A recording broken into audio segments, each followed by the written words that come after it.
Eddie Muller. This time around I'm presenting the only noir of the classic era directed by a woman, Ida Lupino. It's The Hitch-Hiker, released in 1953 by RKO, but produced by Lupino's own company, the Filmmakers. And it gives me a chance to once again state for the record that Ida Lupino is the most talented and versatile woman in the history of movies. From the time she was a teenage ingenue, Lupino was regarded as a remarkably gifted actress, often playing characters far beyond her years, if not her maturity. Brought to Hollywood in the 30s from her native England, she blazed through an early phase as a platinum-haired starlet. At Warner Brothers, she excelled in dramas, but was saddled with the tag, the poor man's Bette Davis. Well, I can't buy that. In 40s films like The Man I Love and Roadhouse, Lupino showed an unmannered style and wit that, to me, left Davis in the shade. But acting wasn't enough for Ida. Inspired by the films of neo-realist directors such as Vittorio De Sica and Roberto Rossellini, Lupino embarked on a new career in the late 40s as an independent filmmaker. She and her husband, writer-producer Collier Young, are even credited with coining the phrase filmmakers, the name of the company they formed to write, produce, and direct their own movies. Lupino tackled themes considered off-limits in Hollywood. Not Wanted was about an unwanted pregnancy. In Never Fear, a dancer suffers polio. And Outrage dared consider the plight of a rape victim. All provocative subjects handled in a compassionate, never sensational manner. And all those films featured female protagonists. Which brings us to today's film, The Hitch-Hiker, the only noir of the era without a single woman credited in the cast.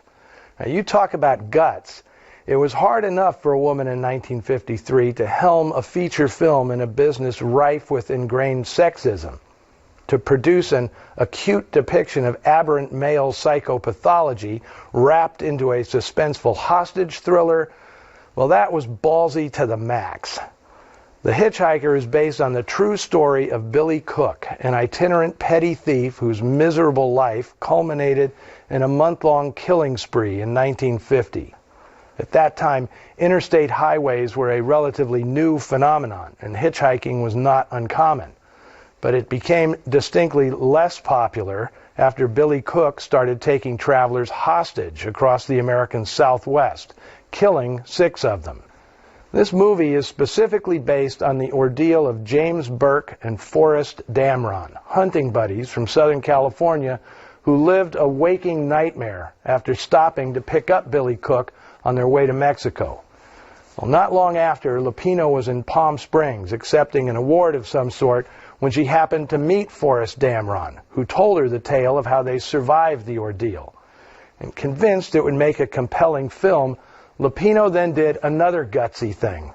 She visited Billy Cook in San Quentin, where the convicted murderer was now on death row.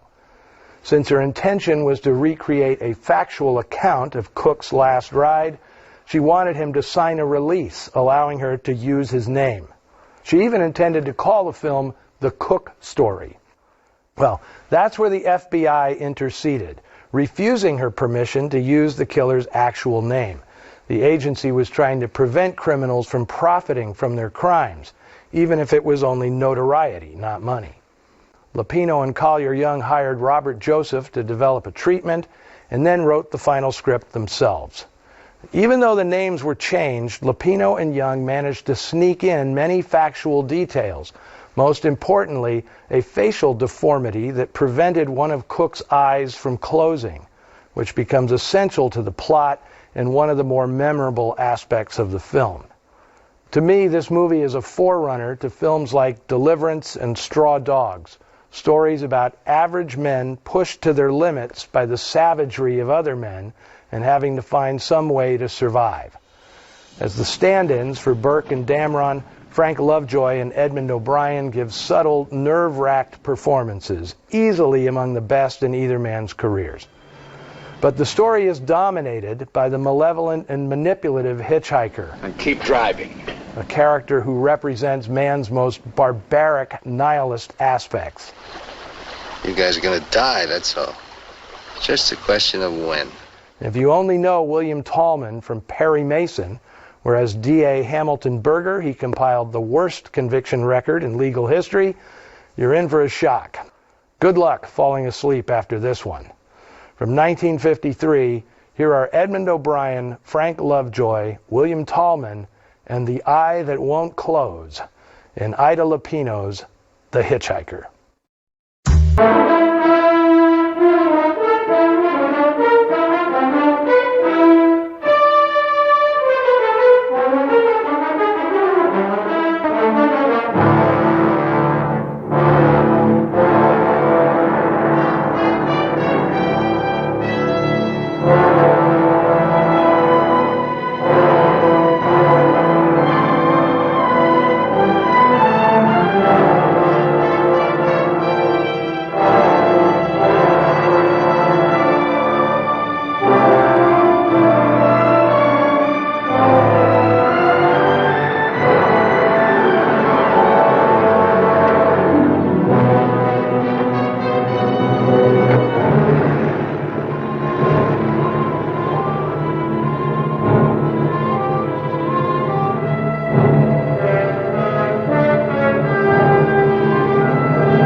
Bonjour, bonsoir, bienvenue sur la chaîne du Sorcereur. Et aujourd'hui, toujours dans ma rubrique cinéma, le cinéma du Sorcereur, on fera un petit plongée vers ce que je considère comme un des chefs-d'œuvre un peu, je sais pas, c'est des années 50 un peu, qui s'appelle Hitch-Hiker. Hitch-Hiker est un film, je sais pas, je crois que je l'ai découvert il y a 5 ans. Quand j'avais découvert aussi cette femme-là qui s'appelait Ida Lupino. Ida Lupino, comme vous l'avez vu un peu au début de l'introduction de cette vidéo, Ida Lupino faisait partie, je sais pas si c'est la première réalisatrice femme, mais je pense qu'elle fait partie des premières réalisatrices femmes d'Hollywood. C'est quelqu'un qui n'a pas réalisé que ce film-là, elle en a réalisé plein là, comme vous le voyez là, comment je le ressors là. Un de mes préférés même qu'elle avait fait, c'est Outrage. Et je crois aussi c'est De Bigamiste aussi. De Bigamiste aussi, c'est un des films qu'elle avait réalisé que j'aime beaucoup.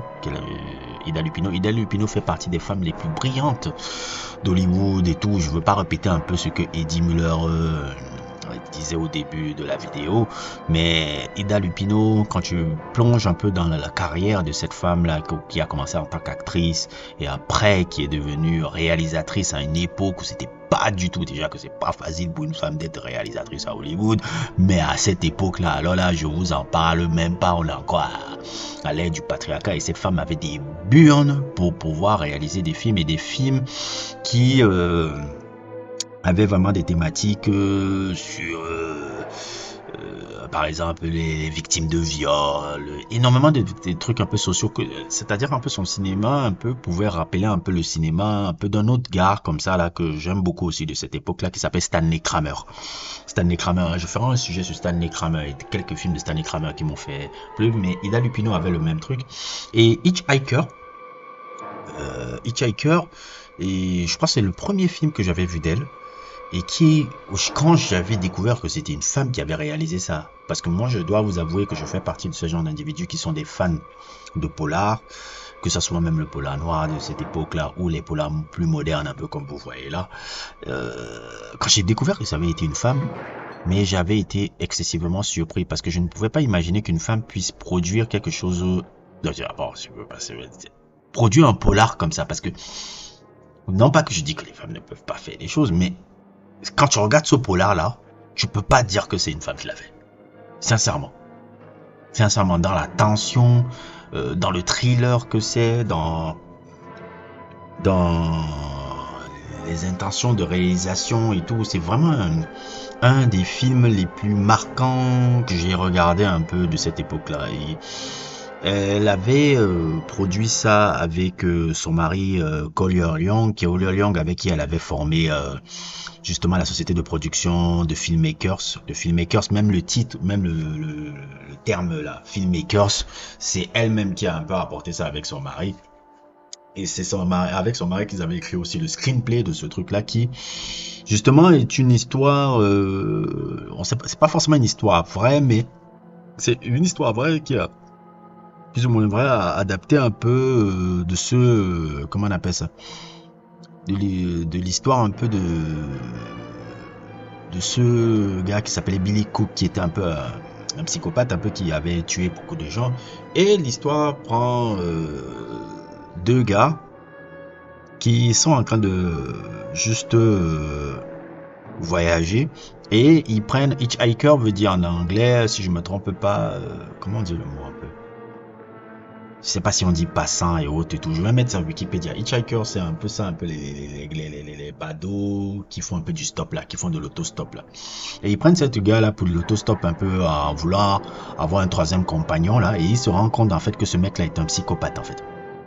Et tout le film se déroule, on va dire, à 70% et 80% dans une voiture. Et dans cette voiture-là, on voit comment ce psychopathe-là, qui apparemment est poursuivi par la police, prend en otage ces deux compagnons que vous voyez sur la photo-là.